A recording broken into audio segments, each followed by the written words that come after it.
আজকে প্রায় ১০-১২ বছর পর আমার জেঠু আজকে আমাদের বাড়িতে আসছে। তো সেই জন্য সকালবেলা থেকেই আমি আর মা রান্না বান্না শুরু করে দিয়েছি।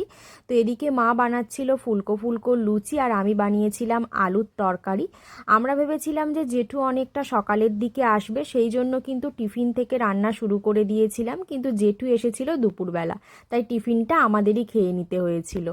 তো এদিকে দুপুরবেলা মা বানিয়েছিল সর্ষে ইলিশ, চাটনি, একটা সবজির তরকারি, পটল ভাজা।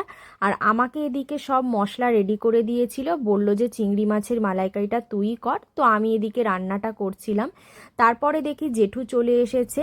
তো জেঠুকে আমরা খেয়ে নিতে বললাম, কিন্তু জেঠু বলল যে না, বাবা এলে বাবার সাথে একসাথেই খাবে। আর বাবা আসার পর এদিকে দেখো দুজনকে খেতে দিয়ে দিয়েছি। আর জেঠু কিন্তু আমাদের বাড়িতে অনেক দিন পর এলো। দুপুরের দিকে আমি খেয়েছিলাম এই আইসক্রিমটা, যেটা খেতে খুব সুন্দর ছিল। আর সন্ধ্যের দিকে আমার ইচ্ছা করছিল একটু ম্যাগি খেতে, তো ডিম দিয়ে এইভাবে আমি ম্যাগি বানিয়েছিলাম।